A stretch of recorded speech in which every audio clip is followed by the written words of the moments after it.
You're listening to Mark and Tana Talk NFL. Follow on Twitter at Mark and Tana NFL. Like on Facebook at Mark and Tana Talk NFL. Listen on iTunes, Soundcloud, and Stitcher Radio.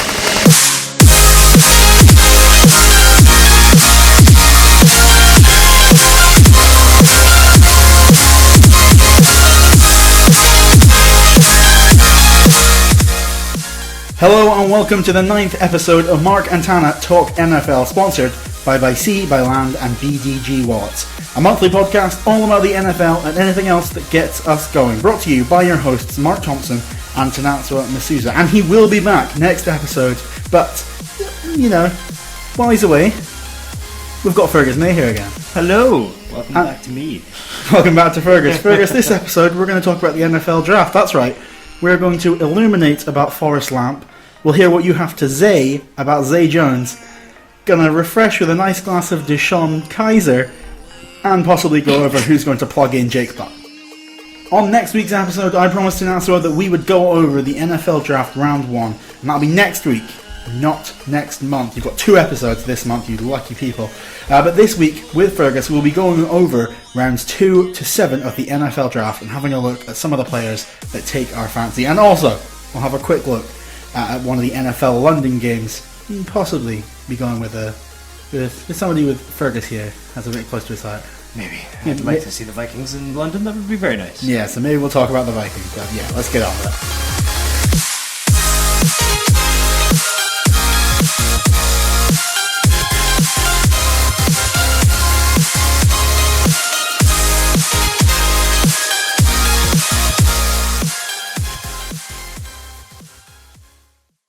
So the 2017 NFL Draft from Philadelphia is in the books. It was a bit of a long haul at some points. I mean, yeah, I listened to a fair bit of it, and it was a slog. Yeah, you had it on in the background. Well, I did for about 3 days because you can't pay attention to some of those 5th round picks. Oof.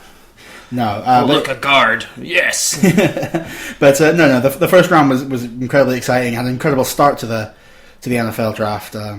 Next week's episode of tonight, so we'll go over the entirety of the first round, every single pick, and look at what happened. But I did promise you that you can have one pick this week, so on you go. You can have one pick from the first round before Tanatsua gets it. Pick number 2, Mitchell Trubisky. Yeah, so this is one of the big stories of the NFL Draft. At the number 2 spot, we had the San Francisco 49ers, and we'll mention them in just a moment, but they traded out one position to the Browns.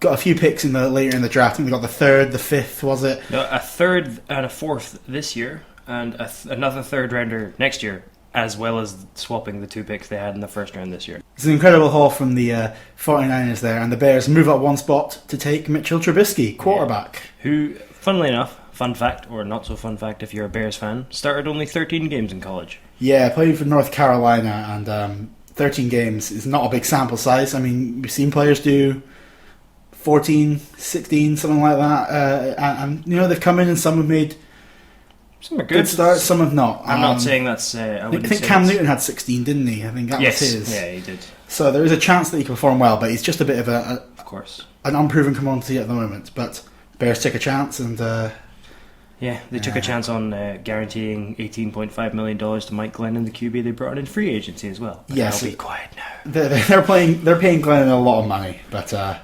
yeah, it's a shame because I want to see the Bears do well. I mean, I don't. Do you not? Oh, you don't. But I don't. Of course, I don't want them to do well. I'd like to see the Bears do well, and I think they have some pieces on their offense, on their defense. Sorry, their offense is looking a bit bare with Cameron Meredith being their number 1 wide receiver. Yeah.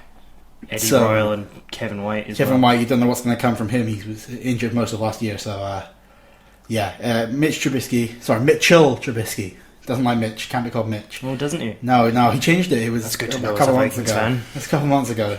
Mitch was He changed it. Legally went to change his name. Well, no, but everyone called him Mitch in It's college. an ELL onto my name. It's Mitchell. My name is Mitchell. Okay, right. Let's get into the 2nd to 7th round. You've had enough of the first round. You have one pick and that's it. And let's start with the first pick of the 2nd round. Let's go. Went to the Green Bay Packers. They got it from Cleveland through a trade, and they went with cornerback Kevin King from Washington. This is, I think, an incredible pick for the Green Bay Packers. Looking back into see who they took in the first round, nobody. They traded out. So this was the first pick of their draft. And solid pick. It is a solid pick. I know Tanaka is going to mention it a lot next week. He was texting me very happy about this. Hey Mark, did you see our pick? Yeah, he's very happy about Kevin King. He's gonna start day one and he's gonna play consistently, and that's literally all it is. I mean, I have one thing I'd like to say about Kevin King. He's a very good press cornerback. A lot of people look for speed in the cornerbacks rather than a press man. He's very good at keeping the man on the line and not letting him gain too many yards behind him, regardless of his speed, because he isn't the fastest guy. No, I think there is a kind of change in some of the cornerbacks in the NFL. I mean, the Patriots do it well, and that sometimes they will give up the pass, they'll give up the catch, but then they're tackled. They'll stop them right there and then. Yeah, and no yards after catch. No yards after the catch. Maybe they drop they jar the ball out, and that offers an incompletion. But and I mean, a player, good example, good what to tie up with is Logan Ryan, who just left the Patriots and got a 5-year deal with the Titans. You don't sound better at all. I don't sound better, no, because we've got Stephon Gilmore and we've kept Malcolm Butler. So I'm very happy there. But no, I think Kevin King is that type of player. So interesting to see how he does. Quick thing I will say with all these NFL picks, we know nothing. No. We know absolutely nothing. Take everything we say with, I wouldn't say a pinch of salt, I'd say a bucket of salt. A bowl of salt. A bowl of salt, because we think we know something. Usually you don't find out till a few years after the draft to find out who is a bust or who is a great player. No, that's another... unlike Johnny Manziel, which was immediate. You knew that immediately. There's a bone I want to pick there. Draft grades. Anyone who says that a team had a good draft grade means absolutely nothing. We're about to mention some teams who we think we did well and teams we think we did badly. For all we know, means nothing. So my favourite draft grade is... before we get into some winners and losers, I want to give me one player quickly from the second to seventh rounds that you liked. One player? Yeah.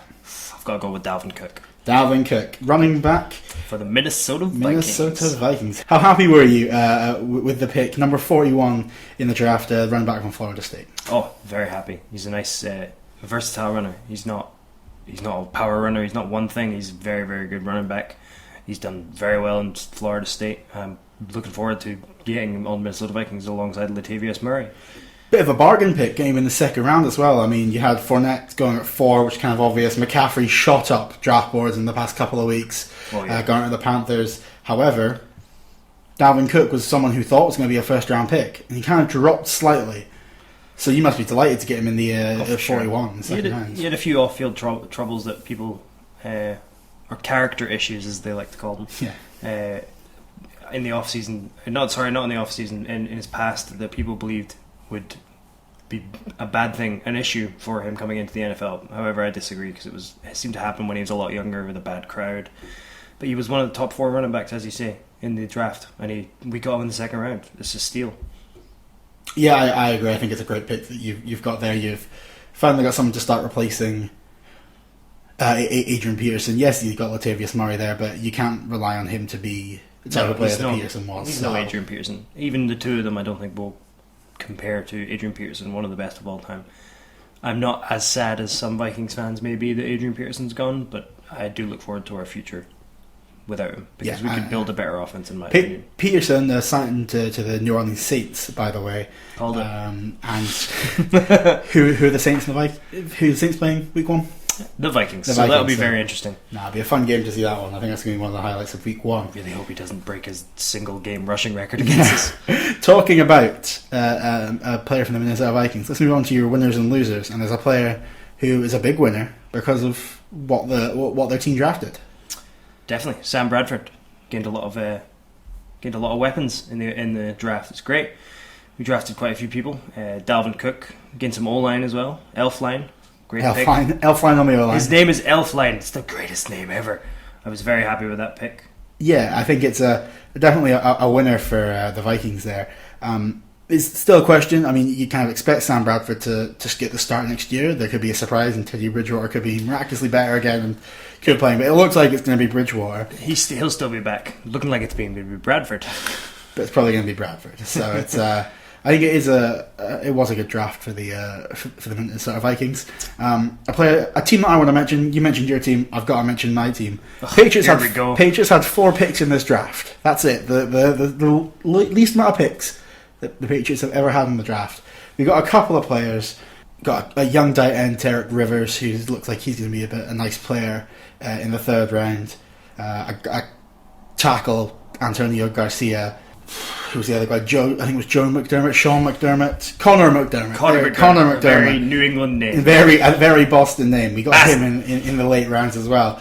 But you consider the players that they got with the picks they traded away. Brandon Cooks was effectively the last player in the 1st round, traded to the Saints. Coney Ely, 2nd round pick to the Panthers. Dwayne Allen, he was a 4th round pick. He would be a 1st round pick in this year's draft. Oh, for sure. If he was in the draft. Oh, yeah. Proven commodity. They picked up a tight end from Kansas as well with a trade. They got James O'Shaughnessy, so just another tight end just to have a bit more depth in that position. Gronk's always going to be fragile. So, not the greatest amount of actual picks, but good to see the Patriots getting some players that, frankly, Belichick's building a team for Brady to keep winning. There's no point trying to develop players when you know that Brady's on the clock. Brady could... He says himself, and Belichick has said it as well, as Robert Kraft, your owner, said that Brady could possibly play another 10 years. I don't personally think he will play another 10 years. I think 5 is certainly doable, though. Yeah. Which would make him the oldest quarterback in the last 50 years. But also, he could break his leg week 1. Yeah, he did that in 2008, right after the almost perfect season. The beautiful Matt Castle years. No. Beautiful. I don't know what you'd call his years in Minnesota. No, afraid not. So that's some winners, some players and some teams that are winners. Let's move on to a loser in this year's NFL draft. There's a couple of players that you could consider being losers, but there's actually a team I want to mention as a loser, and that's the Buffalo Bills. Yep. So they drafted some nice players. They got Zay Jones there. He's a young, exciting, fast wide receiver. They got him in the 2nd round. They also got Tre'Davious White. What a name. Cornerback out of LSU. He was the 2nd ranked cornerback in the draft by Mike Mayock. So a very reliable player, it looks like. Not too flashy. But then what do they do today? The day after the draft? Fired their GM. Yeah, they fired Doug Willie, their GM, the day after the draft. And that's never a good sign. Never a good sign that the man who's making the decisions about who they draft, they then fire. Not only have they fired Doug Willie, they have retired their entire backroom team. Other than the coaches, that backroom team is gone. Yeah, the front office is now completely gutted. And the thing is, I wouldn't say it's completely Doug Willie's fault that the Bills haven't lived up to expectations of fans and the ownership. I think it's the ownership's fault, because the ownership is not a very smart ownership, it seems. They didn't give, in my opinion, Rex Ryan enough chances. He only gave him 3 years. It's a point of a contention for some people. Some people I think he's an absolute... He's a Patriots fan. I think he's hilarious. He's a Patriots fan. They'll never like Rex Ryan. That's meant to be. No. But they also fire their GM one day after the draft. It's crazy. You're not building for the future then. You're saying, you decide what we do and then we'll get rid of you. So fire that guy 6 weeks ago. Yeah. 6 weeks ago, fine. I'd be like, okay, cool, I get it. You don't like the direction you're going in. But not the day after your draft. He's just made loads of picks for you. Yeah. If you don't trust his decisions, why would you trust him to make these draft picks? Don't let him make decisions. Yeah, so they're definitely a loser of this year's draft. Okay, let's go back into some players and let's have a look at some of the ones we want to talk about here.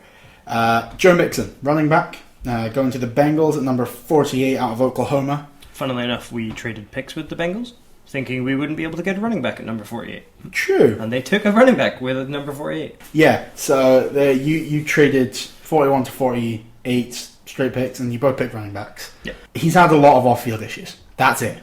The reports are that he's hit a woman, and in on the Bengals. College, don't keep him anywhere near Pac-Man Jones. No, the rumours are that in college he struck a woman, and it's apparently all been settled. The woman has come to terms with it. I don't know how the best. She agreed on a settlement with him. Yeah, and she It's kind nothing of we'll ever know about. So. No, but it's been settled, and that's kind of the issue here, and the reason why he possibly dropped so low. A lot of people are saying that if it wasn't for that issue, he could have been the second running back taken in the entire draft. I would say he would definitely be up there with McCaffrey.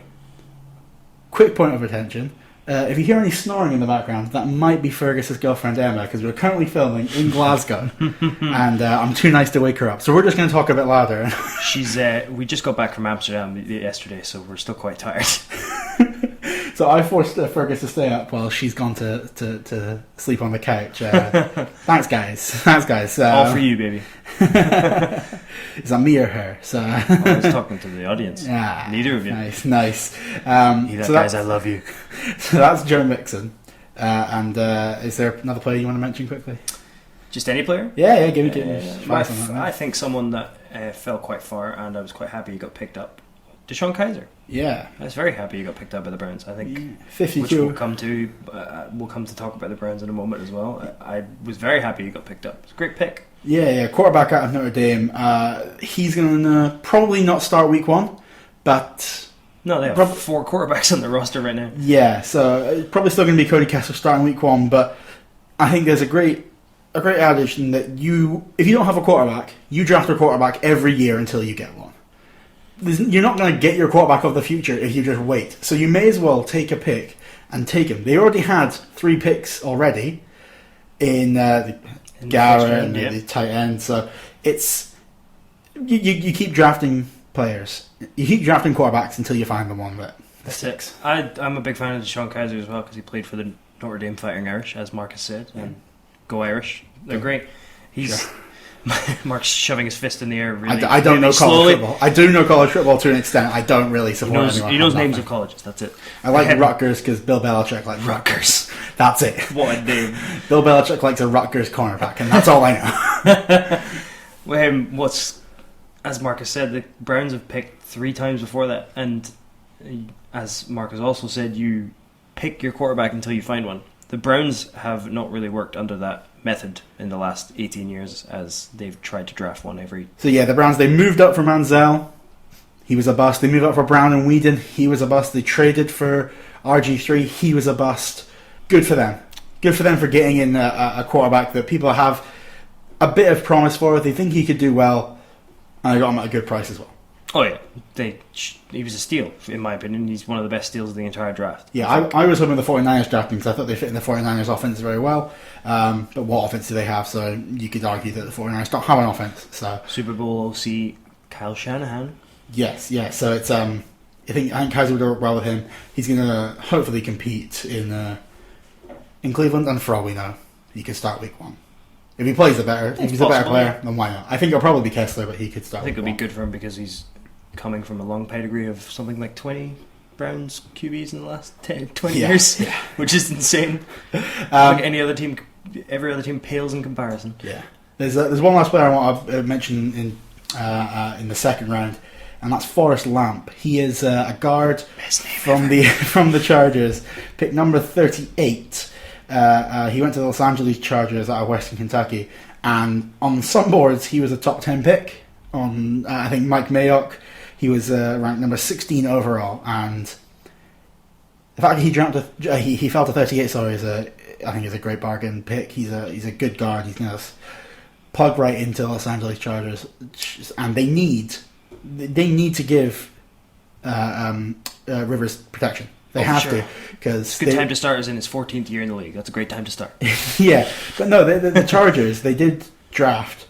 I'm trying to find the name of the wide receiver. They drafted another guard. Sorry, they drafted Dan Feeney. So they picked up 2 guards in the second round and the third round. And as I try and remember the name, but either way, they picked up a wide receiver who is best described as Des Bryant-esque, the type of player that you throw the ball up and you make him catch it. High points it, yeah. And that's what Phillip Rivers is needing, because that's what Phillip Rivers does well.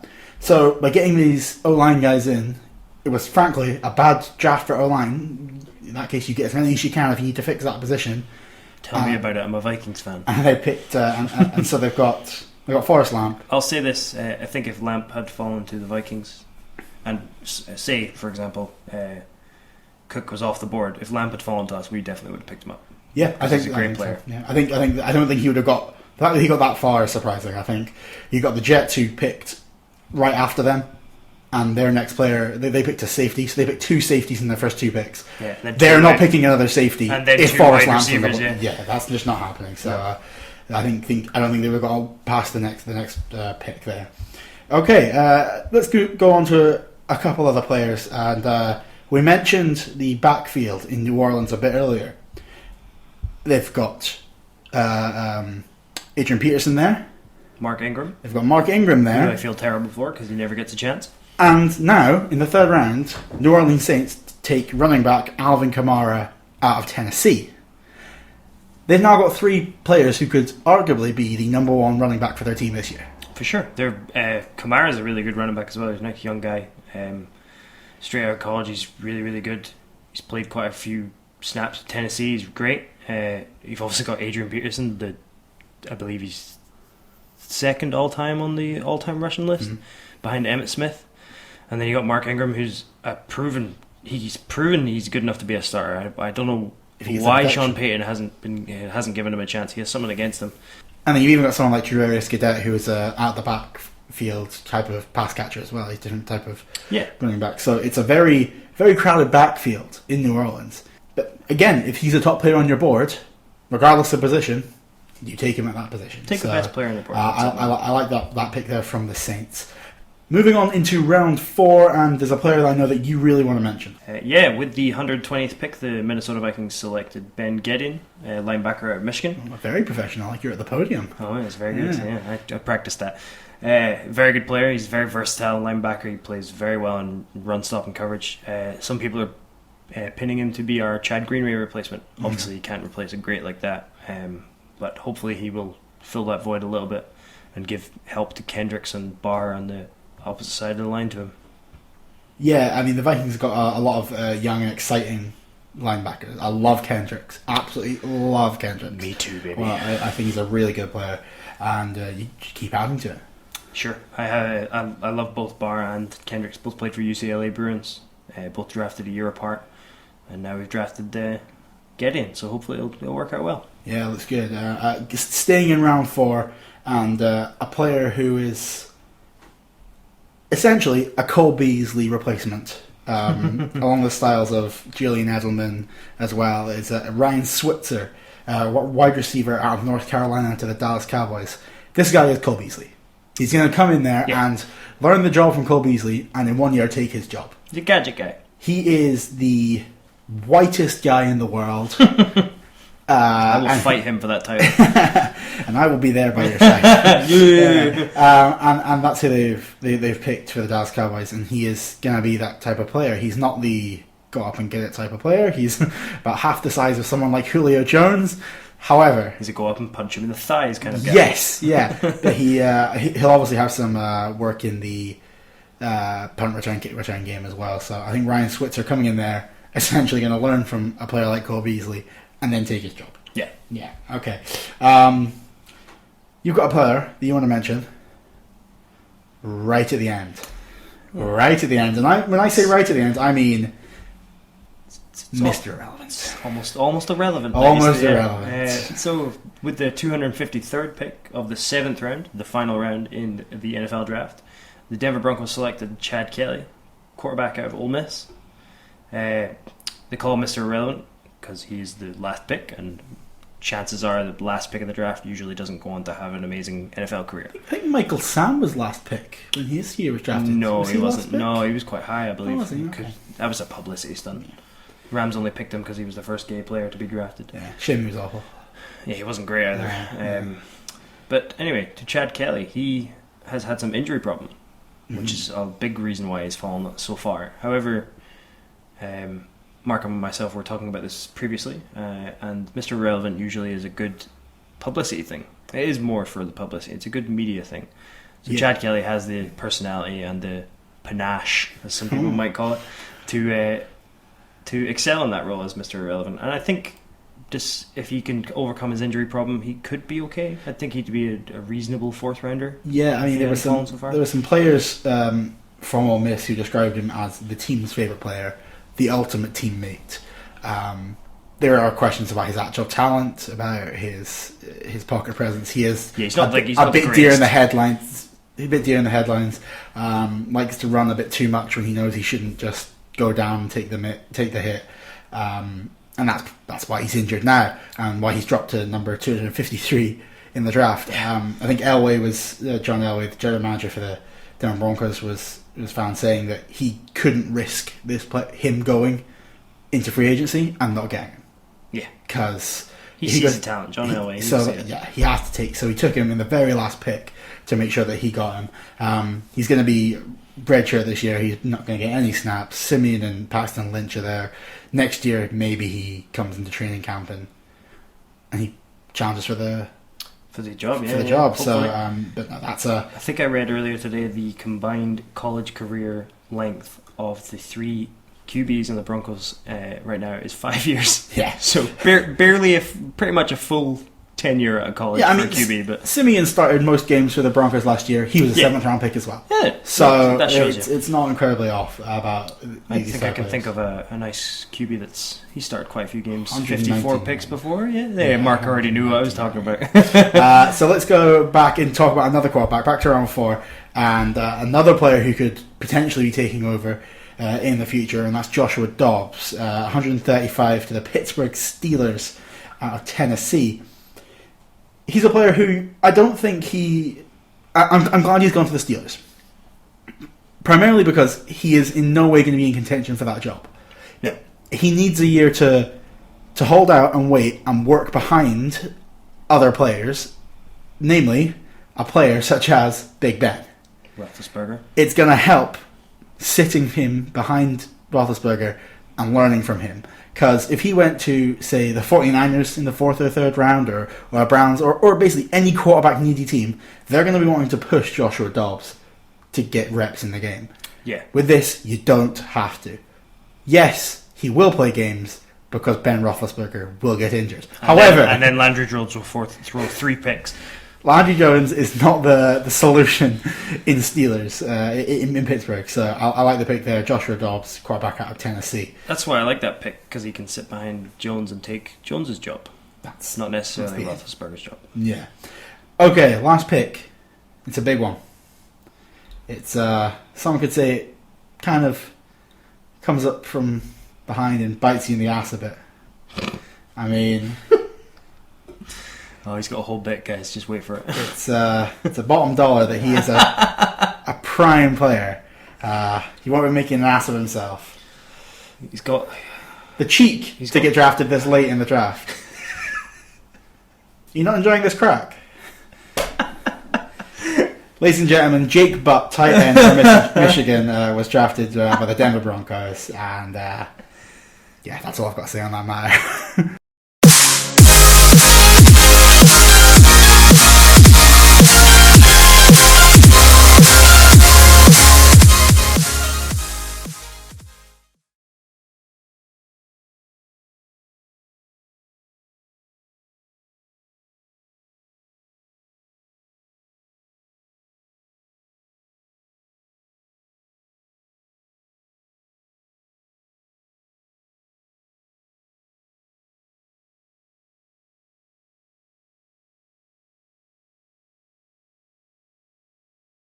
Well, Mark, coming off the butt of your joke there. Yeah. What would you say are your 2 favourite names out of the draft, other than Jake Butt? Because clearly that's your favourite. Oh, yeah. See, there are some hilarious names. You can't go over some of just the fact that these are actual names.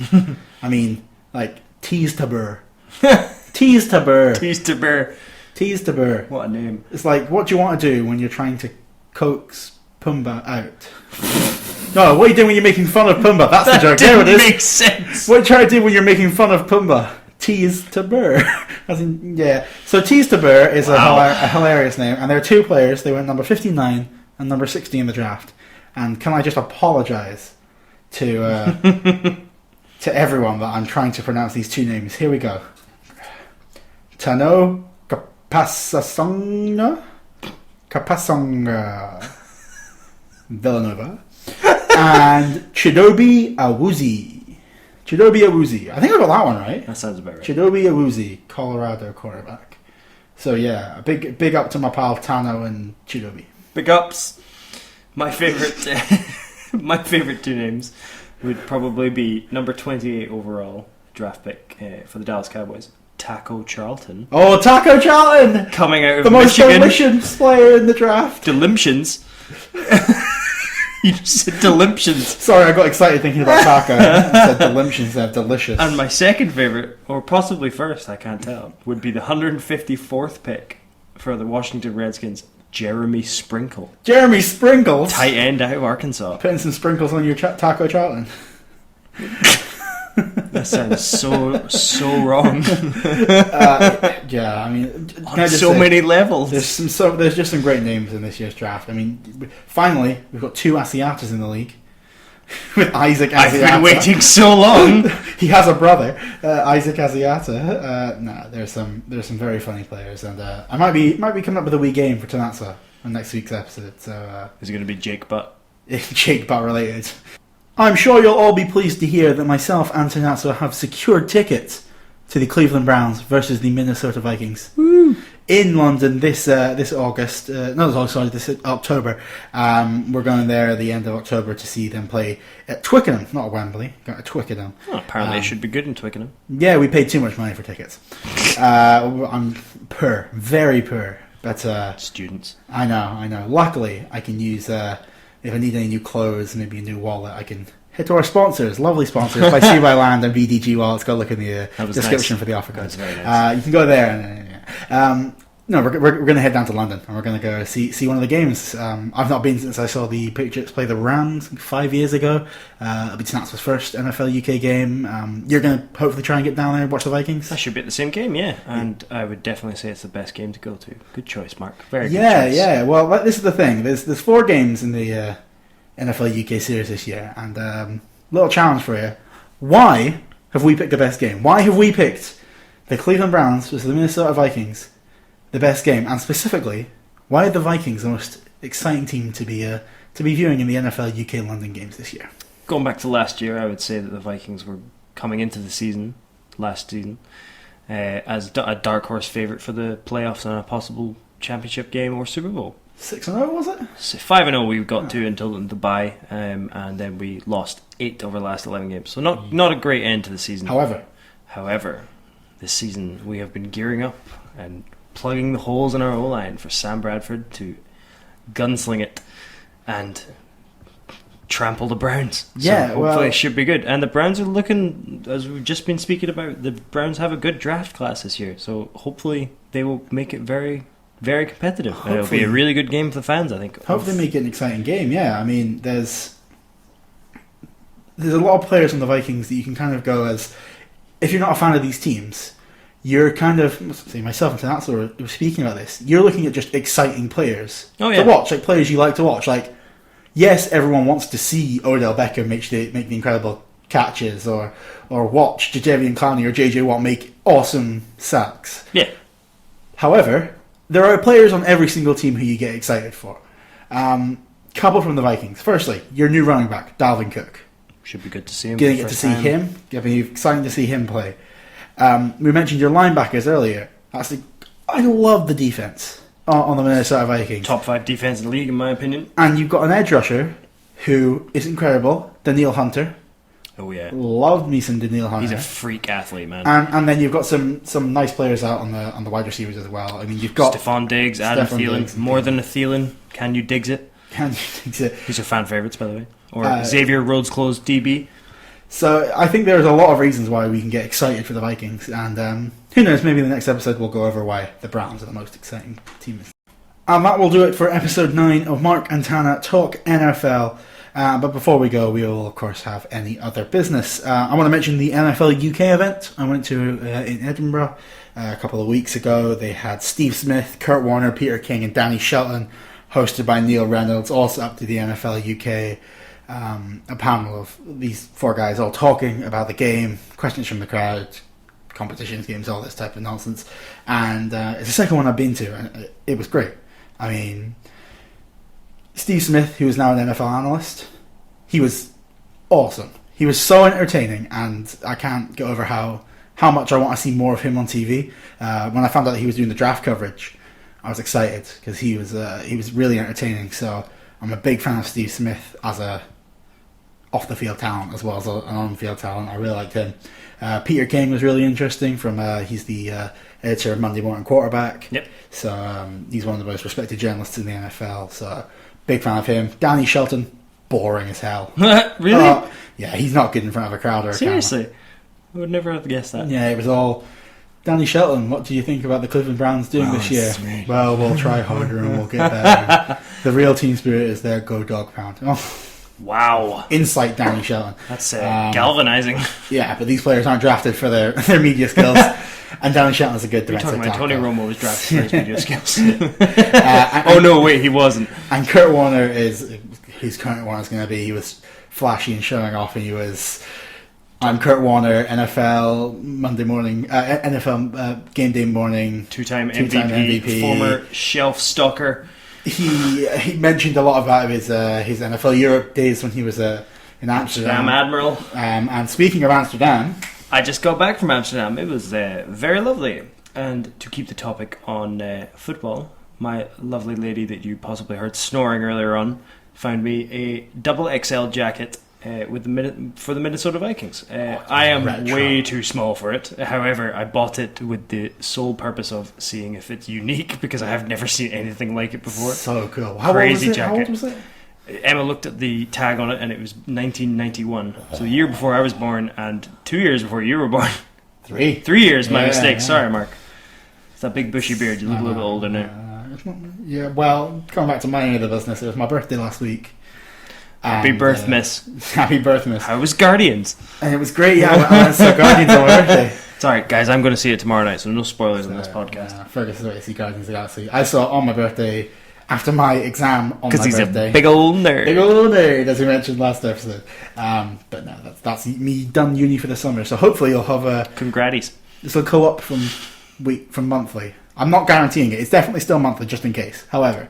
We'll speak to you when we speak to you. Yeah, there'll be more chances of podcasts in the next coming weeks. Just when there's no football on. Perfect timing, eh? And maybe one with all three of us. Oh, perhaps in the That's future. a bit crazy talk, It's though. down the lines. It's definitely down the lines. But no, as I say, I'm going back home to see Senat, so we're back up to Inverness. So we'll get a couple in the bag, I think, there next week. I think that'll do it for episode 9. Thank you for listening. Again, thank you to our sponsors by CYLand and BDG Wallets. Have a look at their websites, head there. All the information is in the description below. You can get money off at both of those places with Mark and Tana Talk NFL as the offer code.